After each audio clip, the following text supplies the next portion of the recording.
নমস্কার বন্ধুরা, সমাজ লাইফস্টাইলে আবার সবাইকে একবার স্বাগত জানিয়ে তাড়াতাড়ি ব্লগটা নিয়ে চলে আসলাম। দেখো, ঠাকুর পুজো করে নিলাম। আমার ভিডিওগুলো মূলত যেহেতু রান্না, সেই জন্য রান্নাটাই আমি বেশি করে দেখাই। দেখো, আমি সব আজকে ভাজা করে নিয়েছি, ডাল করেছি, আর দেখো সব পটল ভাজা, বেগুন ভাজা করে নিলাম, আর চিংড়ি মাছের ভাপা করে নিলাম।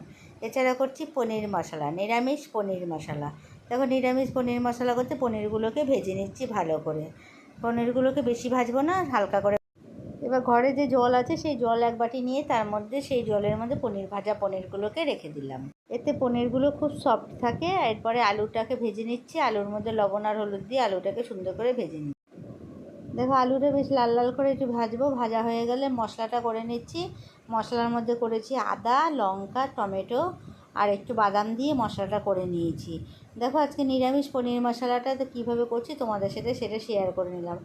মশলাটা দিয়ে আলুটাকে সুন্দর করে কষিয়ে নিচ্ছি। দেখো, যতক্ষণ কষানো হবে একটা বেশ খুব সুন্দর একটা কালার চলে আসবে মশলাটাতে কষানোতে।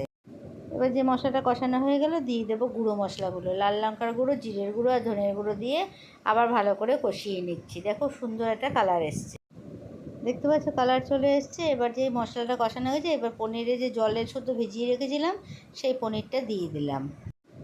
দেখো, এবার আমি নাড়াচাড়া করে ভালো করে যেই ফুটবে আর সেদ্ধ হয়ে যাবে আলুটা, তারপরে আমি দেখো খুব সুন্দর একটু গরম মশলার গুঁড়ো দেবো, শাহি গরম মশলা দিয়ে আমার তৈরি হয়ে যাবে নিরামিষ পনির মশলা।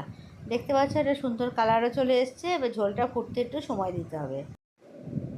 দেখো, হয়ে গেল আমার নিরামিষ পনির মশলা। এবার দেখো, ছেলের জন্য বিকালে টিফিন করে রাখছি। আমি যেহেতু পড়াতে যাবো, তাই জন্য ছেলের জন্য চাউমিন খাবে বলো, তাই চাউমিন টিফিন করে রাখলাম আর টিফিন বাটিতে ঢেকে রাখছি। রান্না করতে ভালোবাসি, তাই তোমাদের রান্নার বিভিন্ন জিনিস আমি দেখাই। এবার চলে আসলাম নিচে পড়াতে। দেখো, বাচ্চারা সব পড়তে চলে এসছে। এবার দেখো, ওরা কী সুন্দর লেখা শিখে গেছে, ছোটো বাচ্চা দুটো, তাই তোমাদের দ্বারা দেখাচ্ছি। ওরা ইয়েতে দিদিটাও লেখা শিখে গেছিলো আগেই, ভাইটাও লেখা দেখো আস্তে আস্তে শিখে যাচ্ছে। আর ওরা লেখা শিখে গেলে মনে ওদের খুব আনন্দ যে পড়াশোনা আমরা শিখে যাচ্ছি।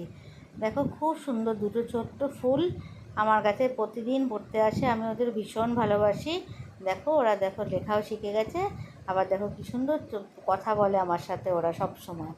ওদের আমি পড়াতেও আমার খুব ভালো লাগে। দেখো, ভীষণ সুন্দর ওরা। আশা করছি ভিডিওটা তোমাদের কাছে খুব ভালো লেগেছে। যদি ভালো লেগে থাকে তবে একটা লাইক, শেয়ার, কমেন্ট অবশ্য।